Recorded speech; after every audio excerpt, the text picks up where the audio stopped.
Une personne qui vit un événement accidentel, qui est accidenté, toutes les sphères de sa vie vont être bouleversées. Mmh. Donc, autant le logement, la santé, la vie sociale, la vie affective, comme disait Martin, l'emploi, les loisirs, etc. Vraiment un fossé qui est réel entre le monde de son éducation et la vraie vie. Et on est là pour pallier à ça en disant bah, les gars, ce que vous avez appris, c'est bien, parce qu'on est loin de dire que ce qu'en centre de rééducation n'est pas bien, hein, il faut passer aussi un petit peu par là.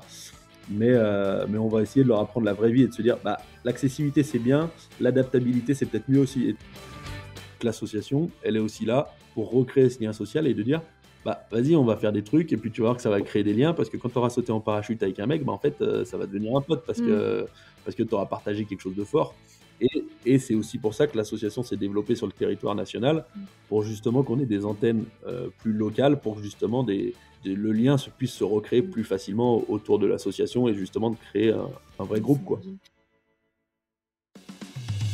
Vous aimez mieux les disques ou la radio? Mais c'est du podcast, du podcast. Oui, très bien, je vois très bien. Tous les invités ont répondu présent. C'est la bonté même, la générosité. Nous sommes arrivés à un carrefour historique. Nous sommes en veine de générosité tous les deux. Qu'est-ce que cela signifie ? Le Podcaston, c'est le premier rassemblement caritatif des podcasts francophones propulsés par Altrui. Nous vous remercions de soutenir les associations qui seront mises en avant pendant cet événement. Hello, salut chers auditeurs, auditrices, j'espère que tu vas bien. Aujourd'hui, je suis ravi de te présenter un épisode hors série, un épisode particulier que j'enregistre dans le cadre d'un événement qui s'appelle le Podcaston. Alors vous ne le savez peut-être pas, mais voilà, nous sommes en pleine semaine de cet événement-là. Et le Podcaston, c'est quoi en 2-3 mots? C'est un événement qui dure pendant 7 jours, dans lequel plus de 300 animateurs et animatrices de podcasts se mobilisent pour mettre en valeur le monde associatif et ses valeurs. Alors, moi, je trouve ça très chouette comme initiative et surtout le fait qu'il y ait autant de personnes qui se mobilisent pour parler d'une association qui leur tienne à cœur. Et donc, pour moi, quand on m'a proposé d'y participer, il était tout à fait naturel que l'émission Génération 120 ans y participe. On en reparle en fin d'épisode où je vous donnerai un peu plus de détails sur comment vous pouvez à votre niveau y participer et y contribuer. En tout cas, dans ce contexte-là, de cet événement, j'ai choisi de parler de l'association Comme les autres, une association qui me tient particulièrement à cœur, que j'ai découvert il y a un peu plus d'1 an maintenant.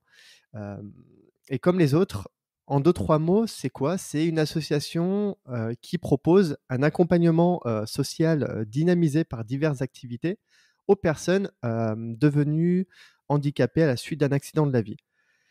Et c'est vraiment une association, pour le coup, pas comme les autres. Alors, j'ai eu l'occasion de participer à plusieurs activités avec eux et je dois vous avouer que j'ai réellement été touché par leur état d'esprit, par leur volonté d'aider au mieux les personnes devenues handicapées du jour au lendemain à rebondir à tous les niveaux. Par exemple, au niveau physique, pour apprendre à vivre avec leur handicap au quotidien, mais également au niveau social et mental, en les aidant à regagner confiance en eux, à redévelopper leur estime personnelle ou en les aidant à se réintégrer socialement. Bref, je suis vraiment ravi de vous présenter cette association et pour cela, j'ai le plaisir d'accueillir 2 personnes avec moi. Lola Dupuis, qui est travailleuse sociale à Comme les autres et Martin Moiret, référent handicap, avec qui on va discuter de tout ça. Alors, restez attentifs, restez à l'écoute parce que c'est super intéressant, leur histoire est très chouette et parce que potentiellement, ça pourrait vous aider ou aider les personnes, des personnes de votre entourage qui peuvent se sentir concernées et qui ne connaissent pas cette association. Alors, vous êtes prêts? C'est parti. Salut Lola, salut Martin. Bonjour. Bonjour. Comment ça va? Ça va plutôt bien. Plutôt bien, content de découvrir comment se passe un podcast. Ouais, puis d'échanger sur notre quotidien aussi. Yes. Bon, bah, super cool. Je suis ravi de vous recevoir dans cet épisode-là, dans lequel on va pouvoir parler de l'association Comme les autres. Est-ce que dans un premier temps, vous pouvez vous présenter? Peut-être Lola, je te propose de commencer et aussi en profiter pour expliquer ce que c'est CLA ou Comme les autres en 2-3 mots avant de rentrer un peu plus en détail tout à l'heure. Oui, oui, oui, complètement. Enchantée, moi je suis Lola Dupuis, je suis travailleuse sociale depuis 2 ans et demi à l'association Comme les autres. Je suis également art thérapeute de formation. Comme les autres, c'est une association qui existe depuis maintenant depuis plus de 11 ans. Elle a été créée par Michael Jérémiaz et son frère. Michael, il a eu un accident de ski à l'âge de 18 ans. Et il s'est en fait réinséré et a rebondi grâce à sa famille, à ses amis, donc via un entourage accueillant et via la sensation forte et le sport. Donc Michael, il est devenu champion paralympique de tennis. Oui. Et il a souhaité créer cette association pour vraiment proposer et permettre à des personnes accidentées, donc qui sont, on les appelle des personnes blessées médulaires traumatiques, donc c'est-à-dire touchées à la moelle épinière. Et selon la lésion, l'espace qui va être touché, les personnes vont avoir une lésion plus ou moins haute, avec donc du coup une paraplégie ou concernées par une tétraplégie. L'idée, c'est vraiment de leur proposer des accompagnements donc sociaux dynamisés par la sensation forte, pour favoriser ce rebond à la sortie d'un accident, du centre de rééducation, de se dire qu'est-ce qu'il y a encore de possible. Donc c'est au-delà des possibles, moi j'ai envie de dire que c'est une association aussi qui propose une pulsion de vie, parce que finalement il y a une rupture qui est l'accident. Et nous, on vient en fait juste à ce moment-là, au moment de la réintégration du quotidien de ces personnes. Et on va pendant 1 an et demi essayer au mieux, via des outils sociaux et de la sensation forte et du pair accompagnement et plein d'autres outils qu'on pourra discuter aussi, les aider à reprendre goût à la vie et à trouver un quotidien qui leur soit un peu plus serein. Ok. Super, donc elle a été créée donc, il y a quelques années maintenant donc par Michael, qui a l'air aussi d'avoir un parcours assez intéressant où à la suite d'un accident, il a pu rebondir grâce à ce que tu dis, un entourage de qualité. Et puis, il s'est lancé dans la compétition jusqu'à devenir un athlète de haut niveau paralympique. C'est incroyable, enfin, je trouve ça c'est génial. Et suite à ça, il s'est dit tiens, pourquoi pas donner la chance à d'autres personnes de pouvoir aussi se reconstruire et pourquoi pas atteindre des choses qu'on ne pourrait pas forcément, qu'on ne pensait pas forcément possible. Et suite à ça, il a créé donc cette association-là où il a mis vraiment l'accent sur la sensation forte. Donc aujourd'hui, c'est vraiment le moteur en fait de l'association. C'est-à-dire que vous faites des activités physiques, des choses qui sortent un peu de l'ordinaire. Et tu voulais dire un truc Je vais me présenter du coup aussi. Oui. Donc moi, c'est Martin Moiret, j'ai 31 ans. Je suis référent dans l'association maintenant depuis quelques années, depuis 2016, il me semble. J'ai effectué mon premier séjour en tant que participant, en tant que bénéficiaire de l'association en 2014. J'ai eu mon accident en 2013, donc il y a maintenant 10 ans. Et donc oui, comme tu le signalais, l'association, elle fait donc des séjours à sensation, donc des activités diverses et variées. Ça peut être de la motoneige, de la plongée sous glace, du ski, enfin voilà, des choses comme ça. On aime aller sur des activités où on n'est pas bien attendu, enfin où les personnes handicapées sont pas forcément attendues, pour aussi changer le regard sur le monde du handicap et ouvrir le champ des possibles aux personnes jeunement handicapées. Donc ça, c'est le côté, on va dire, un petit peu fun de l'association. Et il y a aussi après le boulot de Lola et des travailleuses sociales qui sont là pour faire justement tout un suivi personnalisé sur la recherche d'emploi, sur la recherche de logement, passer son permis et toutes les aides et la complexité du handicap au quotidien. Donc il y a vraiment 2 choses qui sont la partie, on va dire, un petit peu ouvrir le champ des possibles et après reconstruction et mise en place de choses justement pour pouvoir repartir correctement. Super, c'est super intéressant ce que tu dis. Tu veux dire un truc, Lola? Oui, Allez. l'idée, c'est qu'en fait, une personne qui vit un événement accidentel, qui est accidenté, toutes les sphères de sa vie vont être bouleversées. Donc, autant le logement, la santé, la vie sociale, la vie affective, comme disait Martin, l'emploi, les loisirs, etc. Le travail social, en fait, l'association a énormément évolué en 11 ans. Au début, c'était vraiment la sensation forte qui venait, en tout cas, faire œuvre de rebond, de dynamisme et travailler cette forme de résilience. Et aujourd'hui, on se rend compte depuis quelques années que le travail social est le premier lien. Nous, on accompagne les personnes, on va les rencontrer en centre de rééducation. Donc, c'est-à-dire qu'elles sont pour la plupart jamais sorties en fauteuil à l'extérieur. Elles ont jamais vécu en fait leur handicap autrement et ailleurs que dans un espace de santé sécurisé, avec des soins toute la journée, avec un programme.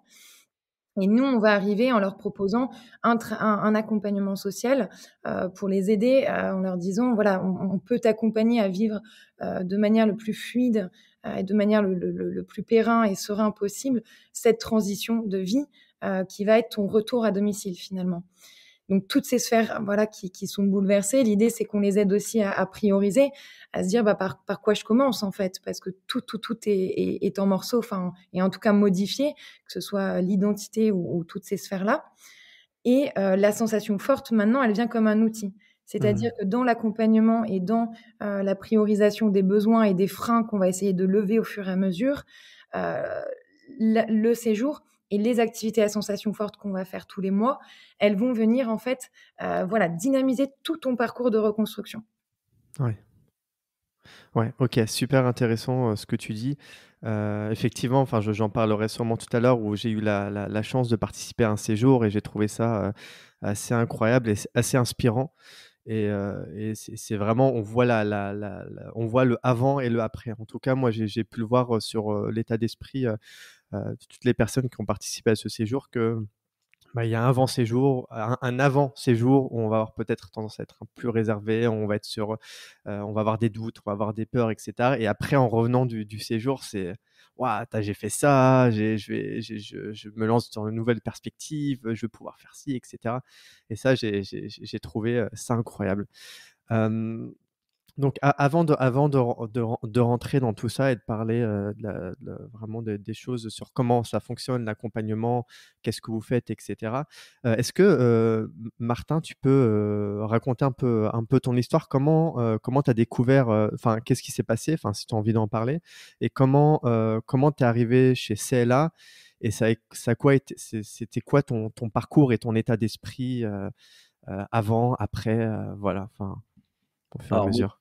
j'ai eu un accident de la voie publique, un accident de moto en 2013. J'étais jeunement diplômé, je venais de finir mes études, bon vivant, voilà, dans la campagne lyonnaise. Accident de moto et donc ça c'était en 2013. J'ai été hospitalisé donc pendant 9 mois.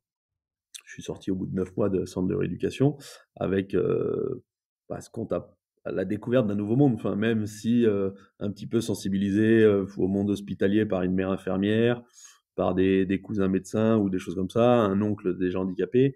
Mais quand on n'est pas confronté au handicap, c'est un milieu qui nous intéresse pas forcément parce que voilà, des peurs, des craintes, une méconnaissance. Bon bah là, pas le choix, du coup on y est confronté.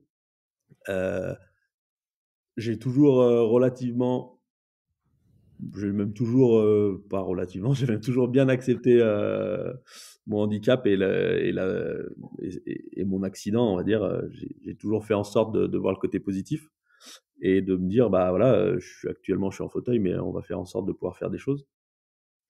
Et parce que tu te retrouves dans une situation, comme disait Lola tout à l'heure, où tout est bouleversé. Que ce soit professionnellement, moi j'étais mécanicien sur tout ce qui était matériel portuaire et grue de chantier. Donc je venais de finir mes études, ça faisait 1 an que je travaillais. Bon bah c'est quelque chose que j'ai dû remettre en question et de me dire bon bah monter en haut d'une grue à 25 mètres, c'est quelque chose que je pourrais plus forcément. Ouais. Donc voilà, niveau professionnel, ça remet en cause. Niveau personnel, j'habitais chez mes parents dans une maison à étage, machin, chose comme ça. Bon, voilà, c'est quelque chose qui est remis aussi en question. Et parce que on voit aussi tout notre cercle autour pas s'effondrer, mais qui prend un coup aussi. Enfin, moi, mes parents, ma sœur a arrêté de bosser pendant 6 mois pour s'occuper de moi à l'hôpital pour venir tous les jours. Donc j'avais un peu cette force-là aussi de me dire j'ai pas trop le droit de craquer parce qu'il faut que j'emmène tout le monde avec moi. Donc si je m'effondre, ils vont s'effondrer. Par contre, si j'arrive à remonter la pente, on va tous y aller ensemble et on va faire quelque chose de fort et de beau. Donc c'est un peu là-dessus que je suis parti. Et j'ai eu la chance en rééducation de tomber sur une kiné qui fait aussi partie de l'association maintenant. Moi, je la remercie à peu près tous les jours parce que c'est vraiment en partie grâce à elle que j'ai eu ce parcours de reconstruction qui s'est plutôt très bien passé. Et donc c'était sur les débuts de l'association. L'association avait 2 ans, donc elle n'était encore pas structurée comme elle l'est actuellement. Et elle avait déjà eu un de ses participants qui était parti en séjour avec l'association. Et j'avais déjà rencontré ce participant qui est devenu aussi un ami maintenant. Et donc en fin de rééducation, elle m'en a parlé. Elle m'a dit voilà, je connais cette association qui sort un peu des clous par rapport aux autres associations qui sont un petit peu plus formelles et où le suivi va être fait pour le milieu professionnel, pour le milieu associatif. Enfin voilà. Et il n'y avait pas trop d'associations qui justement faisaient un peu un panel de tout ça et proposaient un accompagnement global et personnalisé. Donc quand tu dis, excuse-moi Martin, quand tu dis choses un peu plus formelles, c'est quoi? C'est des choses un peu plus administratives? C'était moins concrètes? Tu vas être aidé pour aller faire ton dossier MDPH par une assistante sociale, mais bon, elle va t'aider pour ton dossier MDPH. Tu vas aller voir une association pour le milieu professionnel, elle va t'aider sur le milieu professionnel. Tu vas aller chercher une association pour le logement, elle va te trouver pour le logement. Enfin, voilà, il y a des choses qui existent, mais c'est toujours un peu compliqué de faire le lien avec toutes et d'avoir un suivi surtout général parce que en fait souvent c'est tout lié. Si tu trouves un boulot à 40 km de ton logement, en fait c'est pas très pratique. Donc voilà, c'est un peu l'avantage de l'association, c'est que maintenant les travailleuses, elles connaissent l'adhérent sur l'ensemble de ses besoins et donc du coup peuvent répondre correctement à ses besoins. Donc moi, j'étais un peu dans le cas de Michael où j'ai eu la chance d'avoir des amis et tu as eu un bon entourage. Et un entourage assez merveilleux là-dessus qui m'a donné énormément de force et qui m'a permis de faire de très belles choses. La semaine après ma sortie d'hospitalisation, je faisais du jet ski avec des potes. Enfin voilà, j'ai repris le ski avec l'association. Et je me suis tout de suite. Alors c'était quoi comme alors je suis peut-être un peu novice comme handicap. T'étais handicapé du coup au niveau des paraplégique. Donc j'ai les vertèbres D6 et D7 qui ont éclaté et donc ça me fait paraplégie complet, donc membre inférieur qui ne fonctionne plus. Ok. Donc je suis en fauteuil roulant toute l'année. J'ai pas de jour de repos et du coup voilà, j'ai pu reprendre, on va dire, de moi-même certaines activités qui me tenaient à cœur et ensuite avec l'aide de l'association, donc je suis parti en séjour. Je suis sorti de l'hôpital en juin et je suis parti en séjour en décembre, donc 6 mois après ma sortie de l'hôpital. Et j'ai pu redécouvrir, moi un peu enfant de la montagne, redécouvrir les joies du ski, les joies de faire de la motoneige, les joies de faire de la plongée sous glace, du saut élastique ou des choses comme ça. Et ça te fait relativiser sur beaucoup de choses déjà, te dire déjà en fait je peux faire des trucs, donc c'est cool. Je peux faire des trucs cool en plus, je vais pas être obligé de... Tu avais des croyances justement parce que tu parles donc tu as eu ton hospitalisation, bon tu as eu de la chance, tu es tombé sur une kiné qui t'a fait une superbe rééducation et qui surtout t'as parlé de cette association, mais toi en termes de croyances, parce que tu parlais de jet ski, t'étais dans un mode j'envisage de pouvoir faire des choses ou t'étais je veux plus pouvoir faire ci, faire ça, etc. et qu'on t'a fait... J'ai pas eu le temps de me construire un peu ces croyances, de me dire je vais rester toute ma vie dans un fauteuil et je vais rien faire de ma vie. Parce que déjà, je pense mon âge m'aidait. J'avais 20 ans, donc je me suis dit de toute façon, j'ai pas le choix. Faut que je fasse des choses. Je vais pas rester le reste de ma vie dans mon canapé. Et parce que j'étais un peu ce côté-là aussi de me dire allez, on va découvrir des choses et puis on va essayer. Je suis conscient que demain aller faire le Mont Blanc, c'est pas facile tout de suite. C'est pas l'accessibilité du Mont Blanc, elle est encore pas top, tu vois. Mais par contre, certaines activités, en fait, avec un petit peu d'accessibilité, d'aide Et ben, on va essayer. Donc, bah, je suis allé essayer faire du jet ski. Bon, bah, comment je monte dessus, comment je me sens, comment je m'attache, comment j'essaye. Bon, bah, je tombe une fois, je tombe deux fois, puis vas-y, on recommence. Alors, en gardant quand même, en gardant d'un œil un peu de se dire, j'ai pas envie de m'abîmer une deuxième fois, j'ai pas envie de faire trop le con non plus pour me faire mal une deuxième fois. Mais voilà, c'est de se dire, voilà, qu'est-ce qui est possible de mettre en place pour justement aller kiffer sur des activités qu'on peut faire et qu'on aime, quoi. OK, donc finalement, l'association pour toi, c'était vraiment une espèce de propulsion, de continuité dans cet état d'esprit que tu avais de: «OK, on va continuer à persévérer, à voir ce que je peux continuer de faire et puis bah, faire vivre finalement». Même si c'était sur les débuts de l'association, quand j'ai connu l'association, ils avaient déjà une expérience. Ça faisait 2 ans qu'ils faisaient des séjours, donc ils avaient déjà fait une dizaine de séjours. Et donc ils avaient déjà eu des prestataires qui faisaient du quad, de la motoneige, du buggy, des choses comme ça. Bah voilà, enfin moi, faire de la plongée sous glace, bon, je t'avoue que même valide, j'y avais jamais pensé. Ouais, Et j'avoue. je suis arrivé à Tignes, on m'a dit: «Bah tiens, enfile ça, puis tu vas aller plonger sous la glace». Bon bah, Allez. bien. Bah, voilà, ça t'ouvre le champ des possibles. Tu te dis: «Bah oui, bah en fait, si je peux faire de la plongée sous glace, pourquoi je peux pas aller faire du planeur et pourquoi je pourrais pas aller faire de l'hélicoptère ou sauter en parachute?» Ouais. Donc voilà, ça t'ouvre vraiment une ouverture et de se dire, voilà, j'y vais pas tout seul parce que c'est vrai que tout seul, on peut avoir. Moi, j'ai jamais eu mal vécu le regard des autres, mais certaines personnes peuvent se dire, non, mais je vais aller faire du jet ski et puis je vais être regardé par les autres parce que bah, je vais m'installer, puis je vais devoir me sangler, je vais devoir machin. Il y a des gens qui le vivent très mal. Donc, y aller par le biais de l'association aussi, ça te permet d'avoir un premier regard, de voir que dans les prestats, en général, il y a beaucoup de gens bienveillants et qui sont prêts à faire des efforts qui n'en sont pas réellement parce qu'en fait, eux aussi, ils sont contents de le faire et de se dire, bah oui, bah en fait, moi, m'installer maintenant quand je fais de la motoneige, il me faut pas plus de temps qu'une personne lambda, quoi. Et puis, bah, quand tu fais du kart ou quoi que ce soit, bah en fait, quand tu roules en kart et que tu mets la piquette à un mec, il te dit, ah putain, mais en fait, t'es en fauteuil. Bah ouais, en fait, mais ça change rien. En fait. Ouais, excellent. Ouais. Je pense que ce qui est très important de ce que dit Martin là, c'est ce côté expérimental et ce côté où en fait, il n'y a pas forcément nous, on se veut en tout cas ressource de la blessure médulaire traumatique. Il y a peu d'espaces aussi spécialisés et il n'y en a pas en fait au niveau de la paraplégie et de la tétraplégie qui existent à ce point. Et l'idée, c'est justement de ça, de se dire, on essaye, on expérimente, et dans l'accompagnement social, et c'est ce qu'on propose tout le temps et ce qu'on dit aux personnes, il n'y a pas d'objectif final. L'idée, c'est pas d'être, des fois, on peut dire ce mot, super para ou super tétra.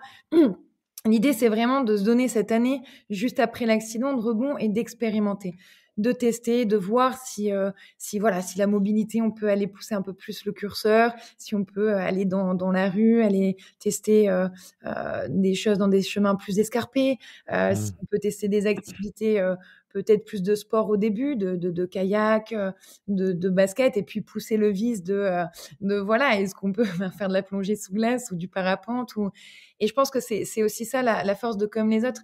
Et c'est de proposer, de mettre à disposition plein d'outils à tous les niveaux. On a beaucoup de cursus aussi qui sont liés à des items de réinsertion pro, de mobilité, de santé, de psychologie.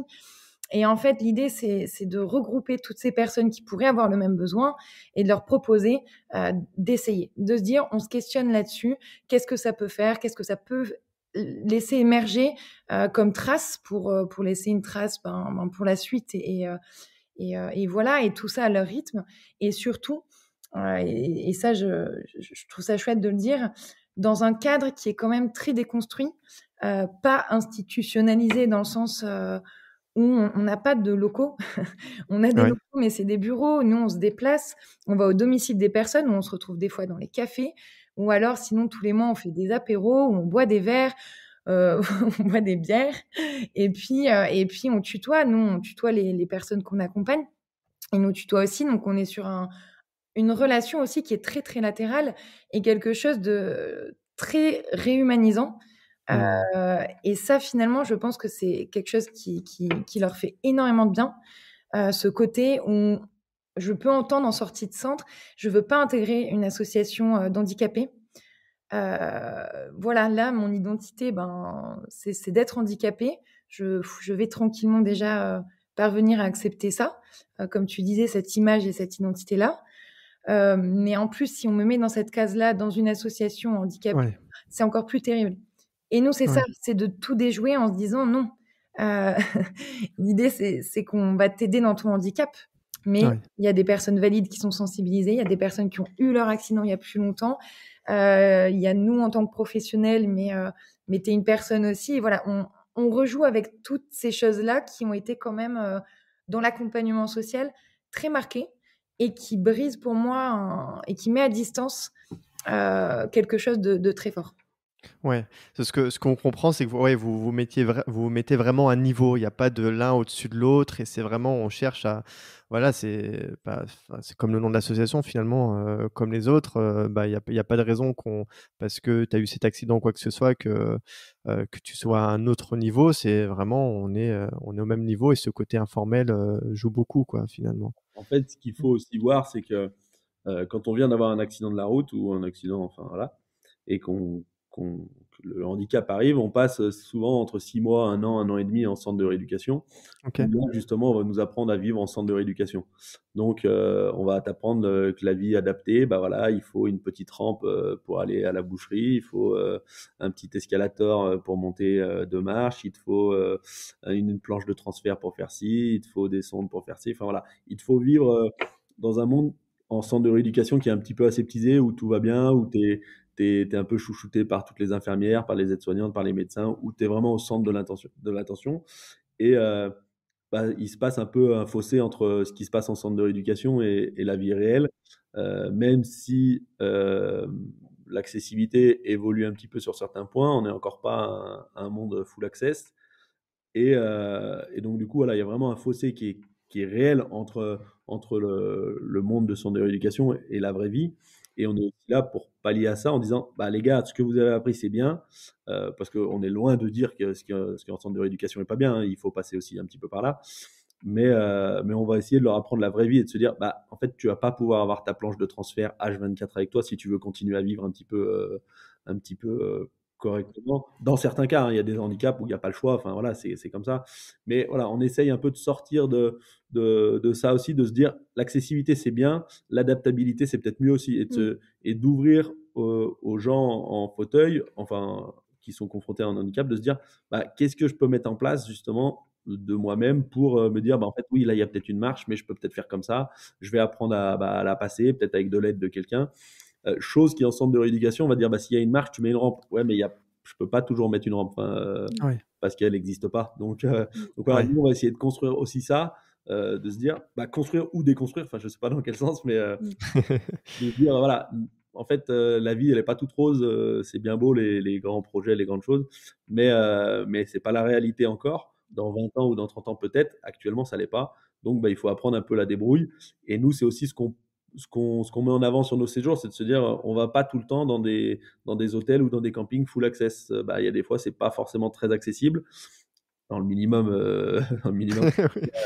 Mais voilà, on essaye quand même aussi de montrer que, bah, en fait, avec un petit peu d'aide, bah, on y arrive.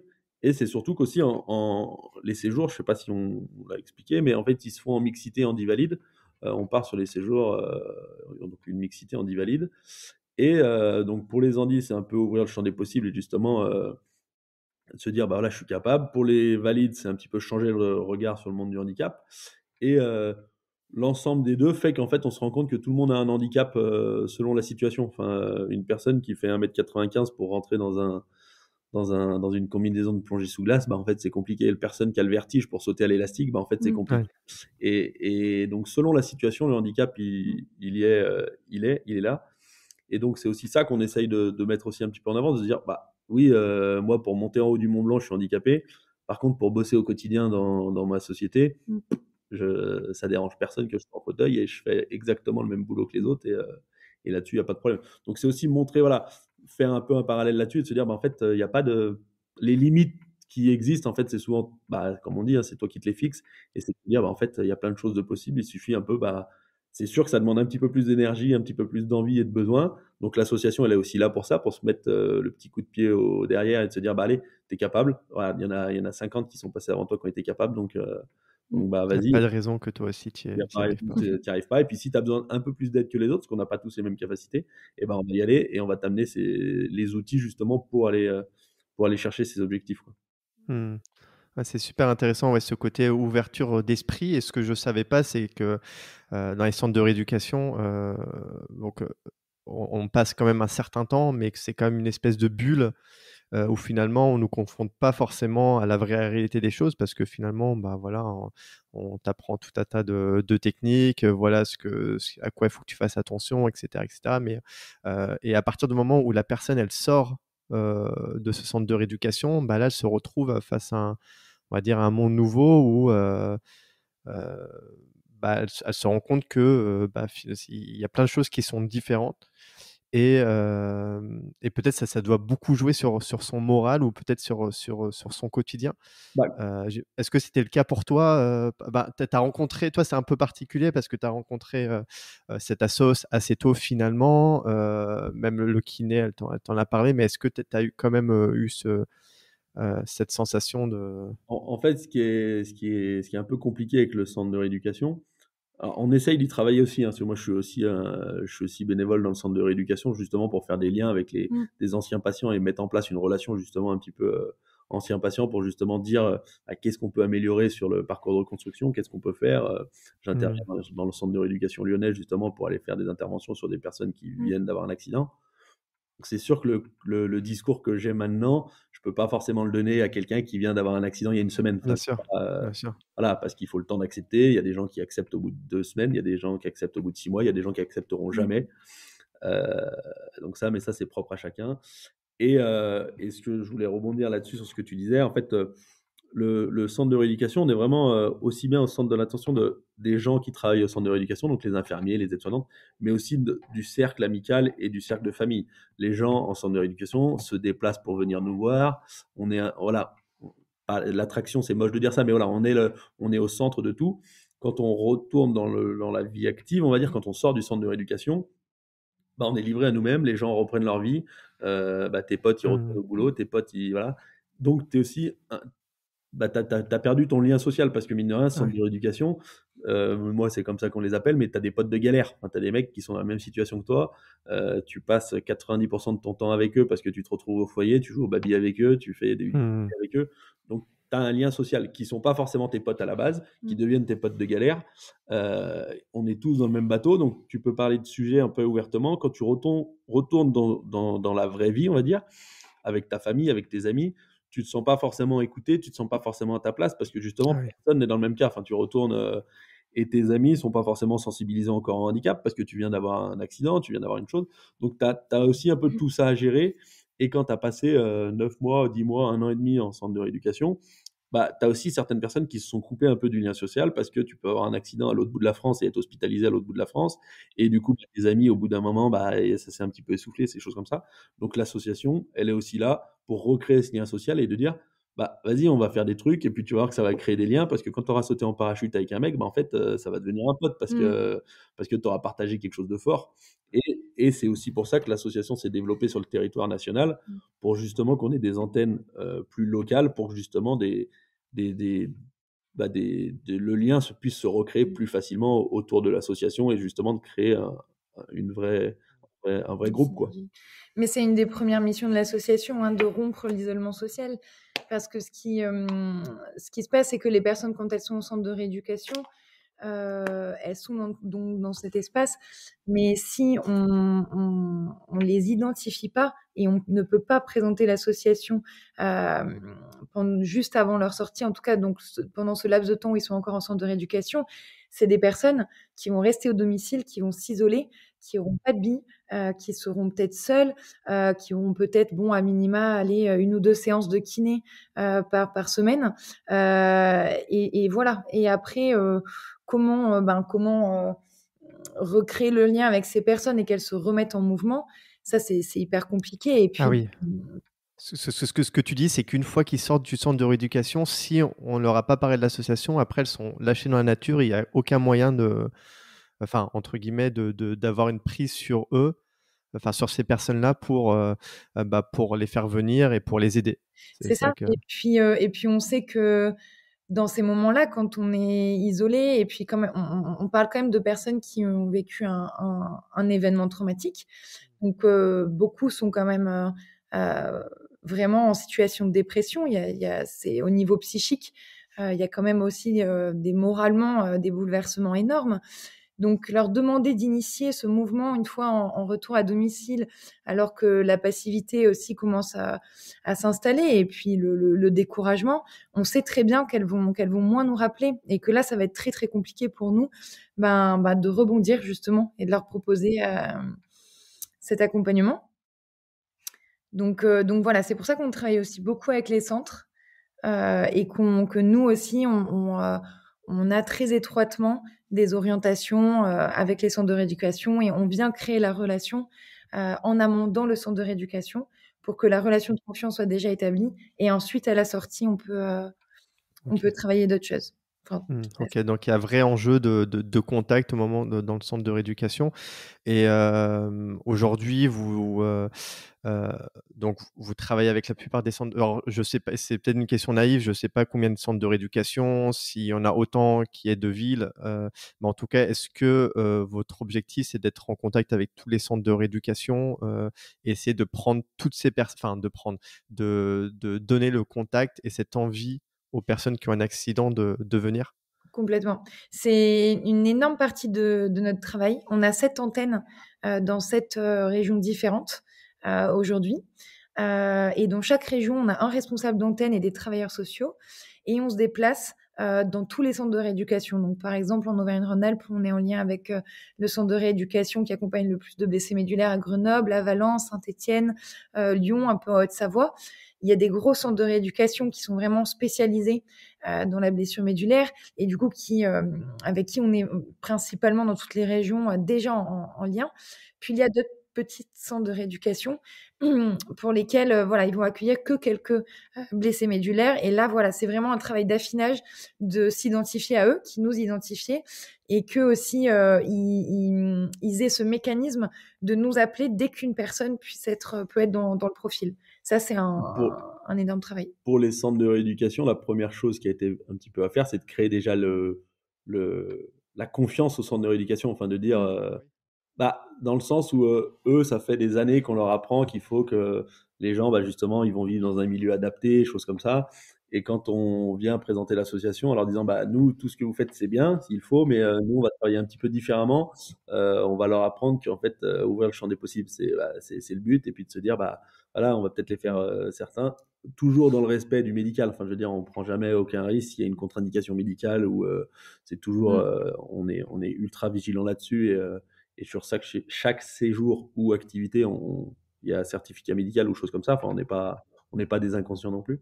Mais voilà, c'est de se dire, en fait, oui, on va peut-être faire sauter à l'élastique un mec qui est paraplégique. Mais forcément, quand tu vas dire ça à un centre de rééducation, il faut arriver un peu avec des arguments et leur montrer qu'ils peuvent avoir confiance. Souvent, ça marche très vite parce qu'on arrive à tomber sur des personnes qui sont conscientes de ça.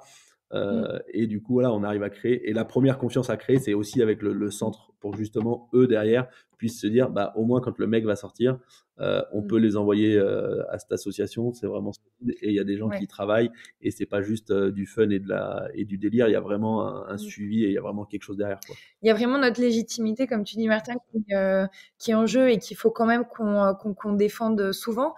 Mais moi, ce que j'entends quand même de plus en plus avec nos interlocuteurs de centre, des médecins ou des kinés, des APA, on a plusieurs interlocuteurs pluridisciplinaires, c'est qu'ils sont aussi assez rassurés de voir que tout le travail qu'eux, ils mettent en œuvre au niveau de tout ce qui va être veille médicale, assistance sociale, donc logement, des fois aussi, il y a des plans de remise et de remobilisation professionnelle qui peuvent être un tout petit peu initiés.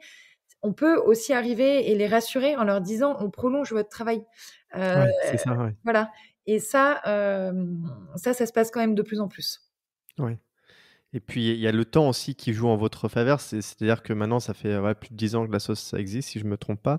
Et voilà, il y a d'autres personnes, d'autres centres qui ont fait confiance. Pourquoi pas vous? Est-ce qu'aujourd'hui, ça vous est arrivé qu'il y a des centres qui veulent pas vous suivre ou en tout cas, c'est quelque chose maintenant qui se fait relativement bien? Alors pas qu'ils veulent pas nous suivre, mais ouais, qui peuvent avoir beaucoup de méfiance. On a vraiment un travail, énorme pour les rassurer, en effet, comme dit Martha, on va pas proposer à quelqu'un de sauter en parapente ou juste parce que c'est fun. C'est que derrière, il y a vraiment des objectifs. C'est qu'on sait qu'à tel moment, dans l'accompagnement, on va lui proposer le parapente. Heu, des fois, il y a des personnes qui sortent tout juste de centre de rééducation et on se dit: «C'est tout de suite, c'est maintenant, il faut que très rapidement, il y a aucune projection possible». On le voit dans son état. Heu, là, pour nous, c'est primordial, que le séjour puisse intervenir maintenant. À d'autres moments, d'autres personnes vont dire: «Oh là là, moi je suis pas du tout, là-dedans, au contraire, j'ai besoin de poser mon rythme, de mettre en place, tous mes suivis», parce qu'on n'en a pas discuté, mais il y a le handicap physique, du fauteuil, mais il y a aussi le handicap invisible qui est lié à l'urologie, à la sexologie, à la spasticité, à des escarres, donc c'est quand même aussi très complexe. Et là, on va prioriser et voir ensuite quand est-ce que, le séjour peut intervenir, de manière le plus appropriée, possible. Et ça, c'est des parcours, qu'on ficelle, c'est-à-dire que c'est hyper individualisé et on a cette Ouais, chance-là. ouais. Ouais, j'allais te poser la question sur cette histoire de parcours, de cursus. Donc de ce que je comprends, c'est qu'il y a des parcours et des cursus. Hem, vous cherchez absolument en tout cas la première étape, la première grosse étape pour vous, ce serait, que la personne fasse un séjour. En tout cas, ce serait la 1re étape des parcours, des cursus que vous proposez et ensuite, vous continuez avec, C'était un peu pas le forc cas, c'était un petit peu le cas. L'association s'était un peu créée comme ça en disant: «Bah, la première entrée dans l'association, c'est ça et à la suite de ça, on te fait le suivi social et puis voilà, enfin, on t'aide sur les points dont tu as besoin». Lola, tu rebondiras là-dessus Oui, si tu oui. pourras en parler mieux. Mais elle a évolué un petit peu parce qu'il y a aussi une relation de confiance à créer avec, le participant aussi en disant, quand ça fait une semaine que tu connais quelqu'un qui te dit: «Tu vas partir en séjour», bah non, ça matche pas très bien et qu'en fait, comme disait Lola il y a 2 minutes, le séjour, faut qu'il vienne au bon moment. Si tu le fais trop tôt, le mec, il va se dire: «Bah non, mais en fait, vous êtes des malades», et puis il va se renfermer encore plus et puis il va rester chez lui et inversement, si tu le Ah fais oui. trop tard, bah, il a déjà pris ses habitudes de rester chez lui, donc pour le faire sortir de chez lui, c'est plus compliqué. Donc voilà, c'est un peu, indépendant de chaque et vu que c'est personnalisé, il y a aucun cursus ou comme tu disais tout à l'heure, aucun truc qui est écrit. Enfin, je veux dire, moi personnellement, l'association, elle m'a pas plus aidé que ça sur le truc professionnel parce que, bah, j'avais déjà un patron qui m'employait, qui m'avait déjà dit: «Bah, quand tu veux rebosser, tu viens me toquer à ma porte et puis on bossera ensemble, on fera quelque chose». Donc voilà, j'ai pas eu forcément besoin d'aide sur certaines choses, j'en ai eu besoin d'aide sur d'autres et quelqu'un d'autre, professionnellement, il a peut-être besoin que professionnellement, bah, on va l'aider que Mmh. professionnellement et puis voilà. Il y a rien qui est écrit et il y a pas des étapes à valider en disant: «Bah, tu vas faire ça et puis après tu auras le droit à ça et puis après tu auras le droit à ça». OK. C'est vraiment, à au feeling et puis quand il y a besoin de enfin, les travailleurs font le boulot pour justement dire: «Bah, lui, il a besoin de ça, ça, ça et ben, on va l'aider là-dessus». Ça sert à rien de lui casser la tête sur autre chose et s'il OK. en a pas réellement besoin, quoi. Ah oui, donc c'est vraiment personnalisé. Vous initiez un premier contact donc personnel avec, là où les personnes qui sont dans ce centre et ensuite, voilà, en fonction, vous avisez, vous voyez ce que vous pouvez faire ensemble. Mais ce que la chose qui me vient en tête, c'est que ça doit représenter un travail, incroyable, enfin monstre, enfin énorme, j'imagine parce que alors je sais pas combien vous êtes aujourd'hui, combien de personnes handicapées, vous suivez? Peut-être que si tu as les chiffres, ça serait intéressant de le dire, mais, j'imagine qu'en termes de scalabilité, enfin de mise à l'échelle, enfin ça représente quand même quelque chose d'assez important de pouvoir gérer, surtout je ne sais pas pour combien de temps, tu parlais tout à l'heure d'1 an, 1 an et demi, mais pour pouvoir gérer toutes ces personnes-là, enfin comment ça se passe et comment vous gérez tout ça? Alors, on a une méthodologie qui est quand même, de plus en plus installée, sécurisante et oui, qui est stable. Pour te donner un peu des chiffres, on accompagne environ 50 personnes à l'année par région, à raison de 25 personnes, par travailleur social. Et du coup, on est donc voilà, donc sur cette région. Dans l'équipe, en tout comme les autres salariés, on est un peu moins d'une trentaine. Et concernant, oui, la méthodologie, c'est certain que c'est énormément de discussions et de dynamiques et en fait, on se met toujours conjointement d'accord avec la personne. Nous, on a des outils, c'est-à-dire qu'on a des outils, donc le séjour, la sensation forte, des cursus. Les cursus, c'est des groupes en fait, des processus en groupalité sur un item. Donc, c'est-à-dire qu'on a des cursus mobilité. Si on se rend compte qu'il y a 6 personnes sur notre région qui en ce moment ont du mal à manier leur fauteuil, ont du mal à assumer aussi le regard, à se déplacer dans l'espace public, à changer leur roue, à connaître aussi le matériel de mobilité qui existe annexe au fauteuil. Donc, on va faire des ateliers de mobilité. Pareil, si on se rend compte qu'il y a plusieurs personnes qui ont besoin professionnellement d'être en fait remobilisées, de se re-questionner sur voilà, moi mon poste, comme disait Martin, il n'est pas adaptable. Je pourrais pas réexercer le même poste qu'avant mon accident. Finalement, j'ai peut-être envie de me reformer. Finalement, j'ai envie de l'adapter. Donc voilà, toutes ces questions-là, on travaille avec des psychologues du travail, avec des coachs professionnels qui sont aussi bénévoles. Et on crée des cursus qui vont permettre une remobilisation pour se remettre en mouvement, se repenser. L'idée, c'est pas tout le temps d'aller à l'action, mais c'est aussi de proposer ces espaces-là pour pouvoir se repenser, pour pouvoir se dire qu'est-ce qui est possible, parce que nous, on se doit aussi de vulgariser l'information. Quand on devient handicapé, c'est un monde en fait. Il y a, que ce soit sur les aides, sur le droit, sur le pro, il y a 10 000 choses qui existent. Il y a plein d'autres associations qui sont nos partenaires, vers lesquelles on réoriente énormément les personnes. Et nous, on les connaît. Et ça, déjà, pour les personnes qu'on accompagne, c'est hyper sécurisant de voir qu'on connaît le secteur, le réseau. Et ce qui est aussi l'un des points de l'association où je trouve on arrive à être très bon là-dessus, c'est justement le pair accompagnement. Et de dire, en fait, quand tu es en centre de rééducation, tu rencontres que des mecs qui sont dans la même galère que toi. Donc, qui viennent d'avoir un accident. Au milieu, tu vas avoir un vieux briscard parce qu'il a été réhospitalisé ou un truc comme ça. Et si tu n'as pas la chance de tomber sur un vieux briscard, en fait, tout le monde est dans la découverte. Donc, tu vas découvrir ensemble. Donc, c'est bien, c'est intéressant parce que tu vas avoir des points de vue un petit peu différents, des choses comme ça, des tempéraments différents. Mais tu vas souvent être confronté au même problème. Et parce que voilà, ça fait 10 ans que je le suis, ça fait 10 ans que je suis en fauteuil, 8 ans que je suis avec l'asso, 6-8 ans que je suis avec l'asso. En fait, les mecs que je suis maintenant avec l'asso, ils ont les mêmes problèmes que moi j'avais il y a 10 ans. Enfin, je veux dire, et si certains problèmes, tu leur expliques, tu dis, ça, en fait, moi j'ai fait ça pour le solutionner, sans dire que j'ai la science infuse et que j'ai tout vu et tout fait. Hein. Mais voilà, le pair accompagnement, c'est ça, c'est partager, échanger, de se dire, moi dans ce cas-là, j'avais fait ça, je connais une personne qui a fait ça. Regarde, si toi ça correspond un peu à tes attentes, tes besoins. Voilà, l'apprentissage par le biais de quelqu'un qui a déjà de l'expérience. C'est ce qu'on essaye aussi de mettre en place, c'est le rôle du référent handicap. Donc, par exemple, moi, je m'occupe sur Lyon du cursus mobilité. Donc, apprendre à monter les marches d'escalier, à descendre les marches d'escalier, à faire des relevés de sol, à faire changer les roues d'un fauteuil parce que tu as des gens qui savent pas changer une roue de fauteuil parce que si on t'a jamais appris, tu sais pas forcément faire. Donc voilà, c'est toutes des petites choses qui, il faut que quelqu'un te l'apprenne. Et si ça peut venir de quelqu'un qui est dans la situation, en fait, il te donnera normalement les conseils qui sont plutôt utiles et les petits tips qui vont bien pour justement avancer plus vite, éviter de te blesser, éviter de faire des erreurs que d'autres ont faites, quoi.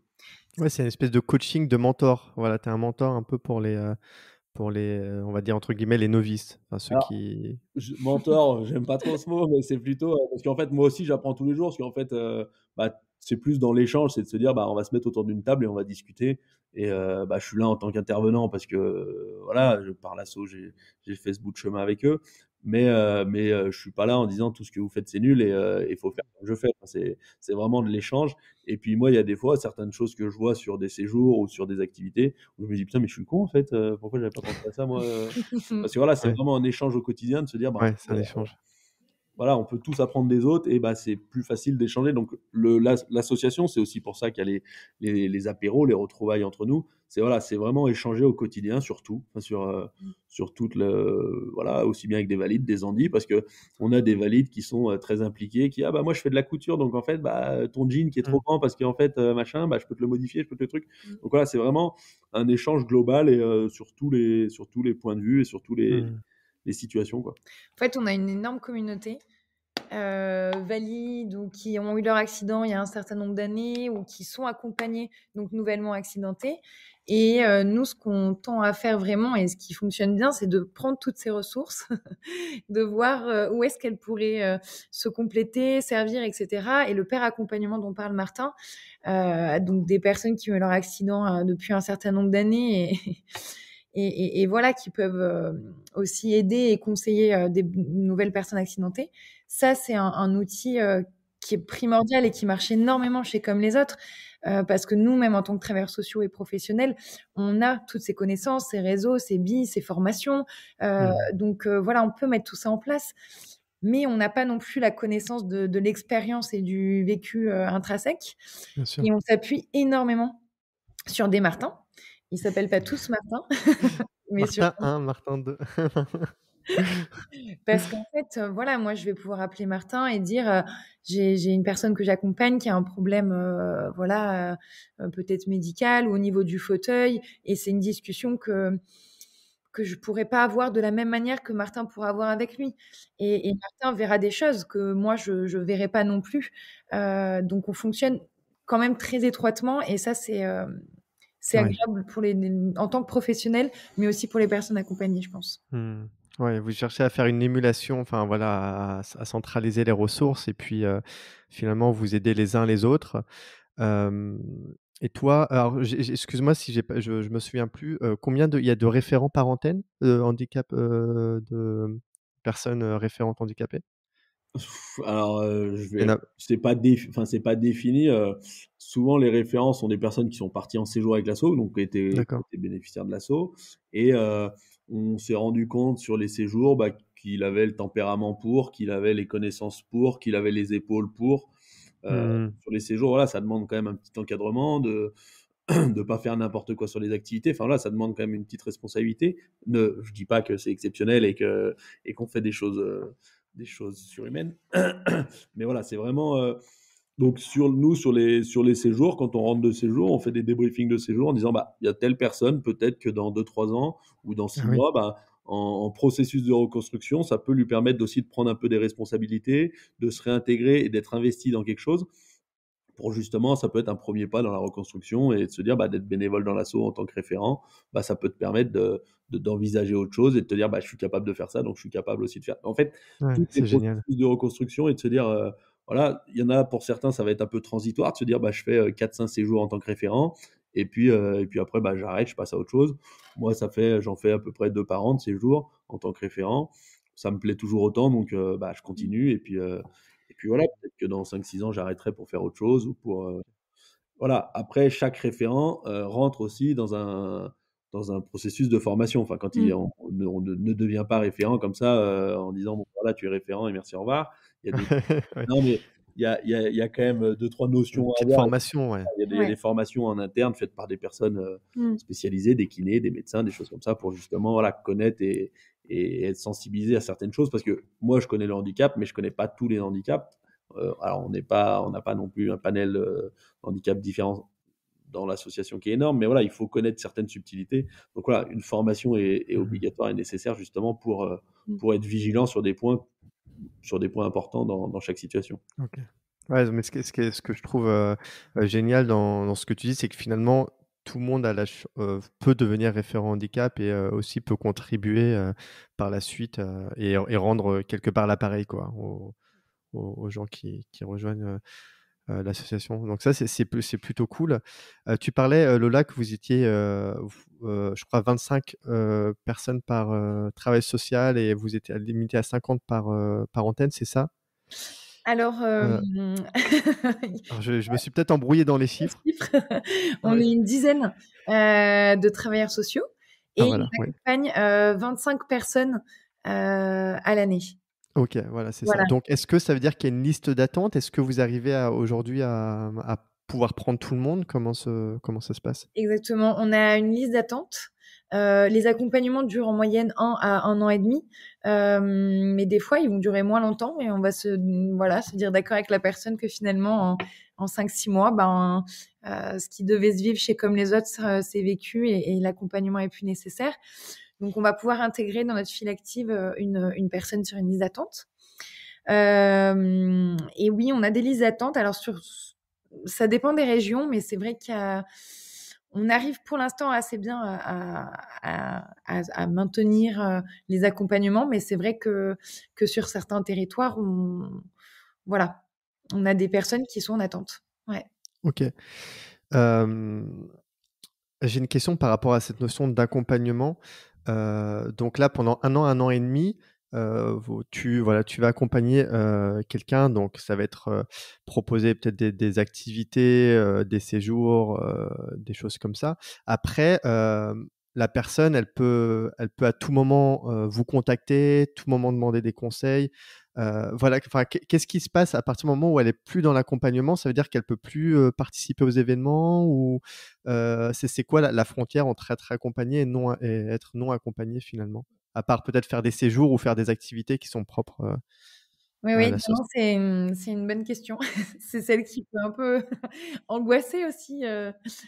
certaines personnes parce que mine de rien, pendant 1 an, Oui. on arrive dans un moment assez charnier de leur vie, donc on est aussi très investis, que ce soit institutionnellement ou aussi, les relations, de RH, de travailleurs sociaux. Nous, on fait beaucoup de réorientation, c'est-à-dire qu'à la fin de l'accompagnement, soit tous les objectifs ont été mis en place et en effet, la personne peut même devenir, référent handicap ou père accompagnateur, Mmh.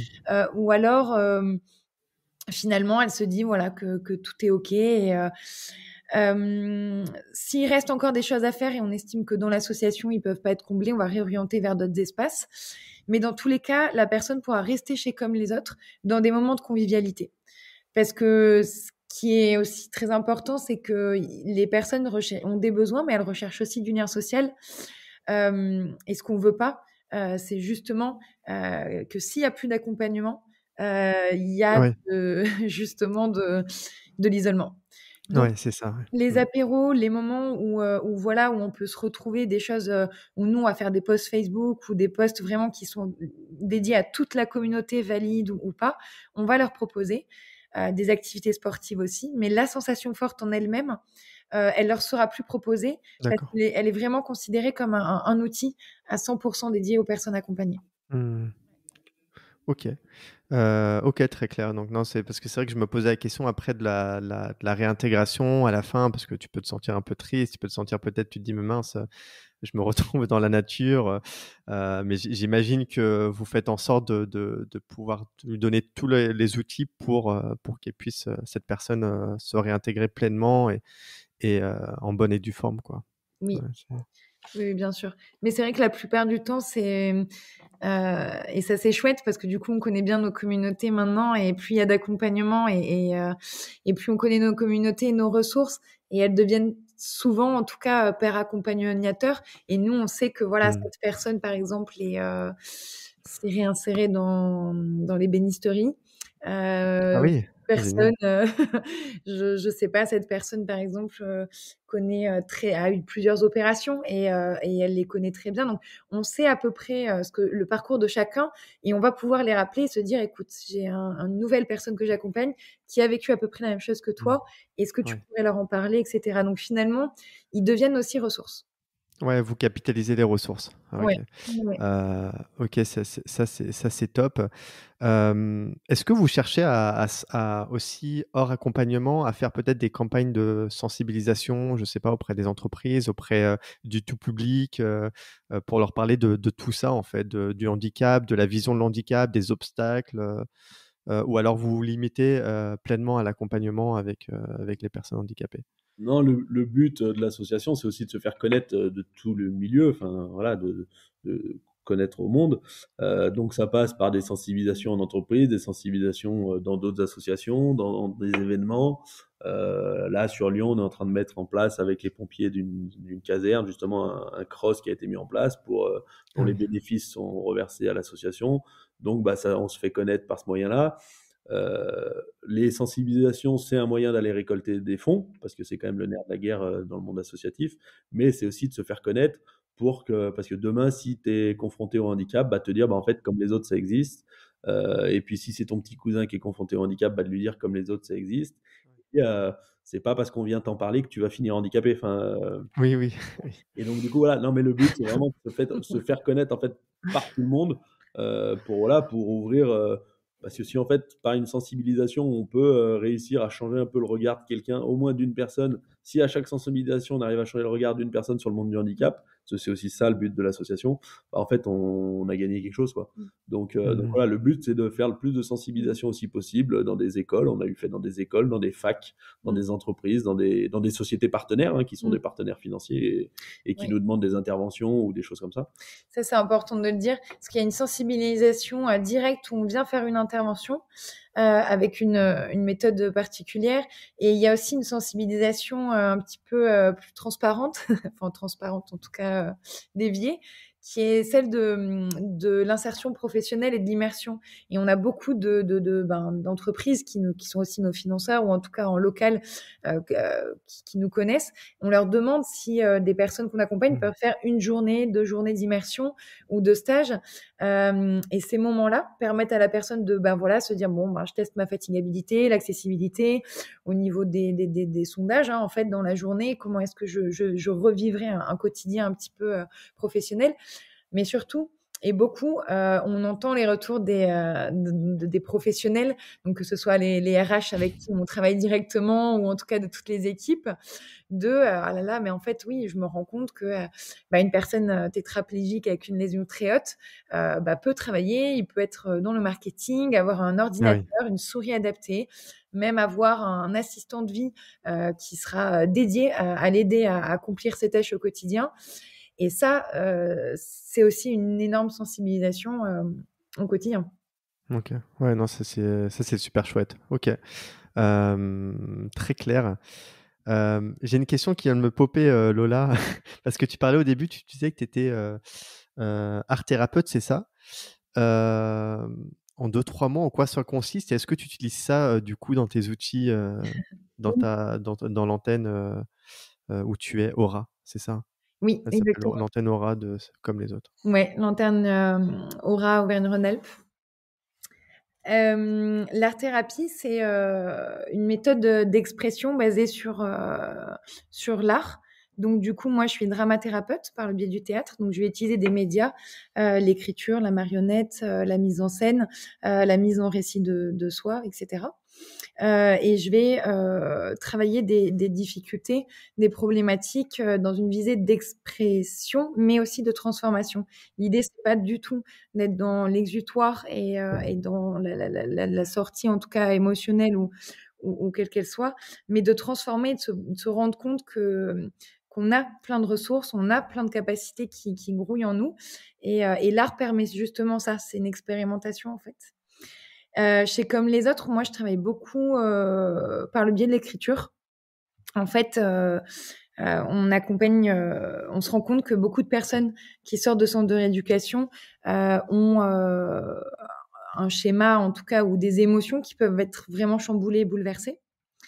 Et on va travailler, en fait, tout ce bouleversement émotionnel.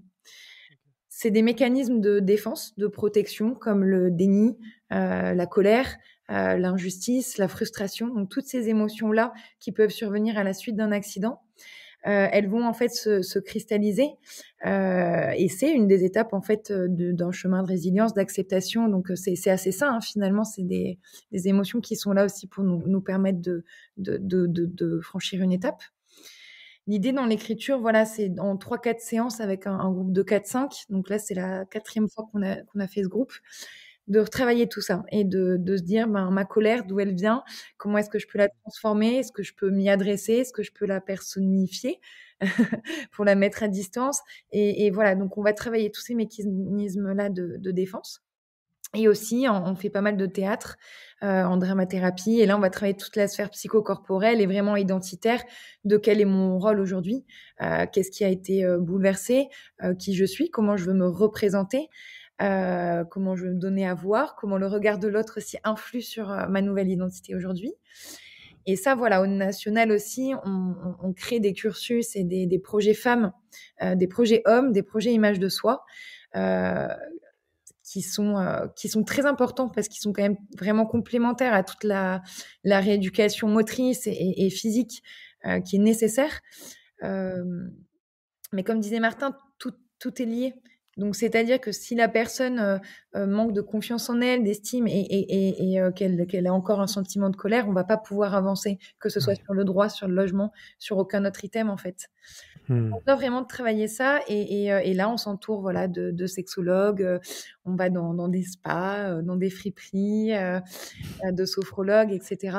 Et on fait des dispositifs de plusieurs journées où on va retravailler toutes ces questions-là de la représentation que j'ai de moi, de celle que je ressens aussi de l'environnement et de mon identité la plus profonde, quoi. Ok. Non, c'est génial. Du coup, ce que je vois vraiment, c'est que c'est quelque chose d'assez holistique, finalement, assez global. On va essayer vraiment de toucher chaque sphère de la vie de la personne. Ok, non, mais merci, c'est intéressant. Tu parlais, Martin, la finance est un nerf de la guerre. Comment vous financez aujourd'hui? Comment la se finance uniquement par des dons? Il y a des dons privés, donc aussi bien de particuliers, donateurs privés, enfin là, toi, moi, n'importe qui peut donner à l'association sur le site internet, voilà. On a des entreprises partenaires, donc des sociétés privées aussi qui nous financent parce on connaît quelqu'un dans cette société ou parce qu'on a des marchés. C'est le rôle aussi du responsable d'antenne de chaque antenne de l'association. C'est son rôle d'aller chercher un petit peu des financements en local. Et après, on a aussi des finances publiques, les régions, les départements, l'État, qui fait des concours, qui fait des choses comme ça, qui justement peut nous permettre d'avoir des finances à ce niveau-là. Alors après, la répartition, moi, je la connais pas. Mais voilà, le but, c'est quand même d'avoir le plus de finances possible pour répondre au plus de demandes aussi possible. Parce qu'actuellement, on couvre encore pas la totalité du territoire français. Et à terme, ce serait quand même le but que chaque personne blessée médulaire suite à un accident de la vie puisse être pris en charge par l'association. Donc voilà, donc on essaye de multiplier un peu tous ces canaux d'arrivée de finances pour justement à la fin arriver au plus possible, quoi. Donc vous diriez tous les deux que les perspectives, c'est quoi les perspectives de Comme les autres, c'est finalement couvrir tout l'ensemble du territoire national, Oui. à raison peut-être d'une antenne par ville ou par région. Ce serait ça, les perspectives? Oui, les perspectives, c'est de couvrir toutes les régions. Pour l'instant, on n'est pas encore présent en Occitanie ou dans le nord-est.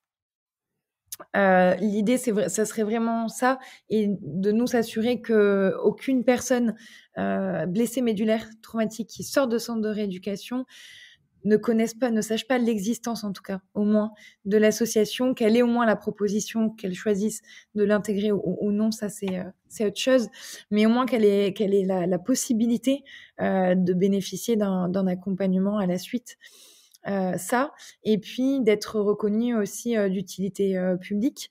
On est quand même à une très grande majorité financé par du privé, et l'idée c'est quand même voilà, on y tend peu à peu et c'est assez chouette à être de plus en plus financé par des espaces publics et l'État, mais voilà, on continue quand même ce chemin et il y a énormément de personnes dans l'association qui sont dédiées au-delà des responsables d'antenne, comme disait Martin, mais à Paris, au siège, il y a 3-4 personnes qui sont dédiées uniquement à cette mission de récolte de fonds.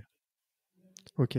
Tu dirais aujourd'hui que le principal obstacle de l'association, c'est côté finance, ou t'en vois d'autres? Enfin, c'est des obstacles que vous rencontrez Moi, je dirais que c'est lisibilité, enfin dans le sens où lisibilité de nos actions, qu'on soit visibilité. Ok. voilà, moins identifié comme uniquement une association qui proposons de la sensation forte. Et surtout, oui, une connaissance de tous les hôpitaux, des centres de rééducation, pour qu'ils puissent nous réorienter le plus facilement possible.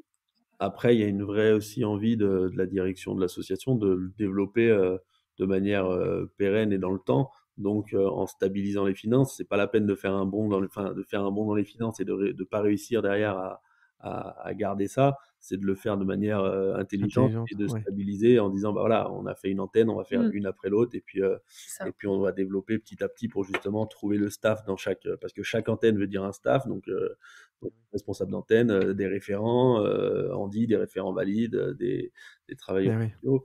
Donc voilà, donc c'est tout, c'est à monter aussi de manière étape par étape, justement pour justement que ça fonctionne aussi derrière, parce qu'il faut que toutes ces personnes puissent travailler ensemble derrière, quoi.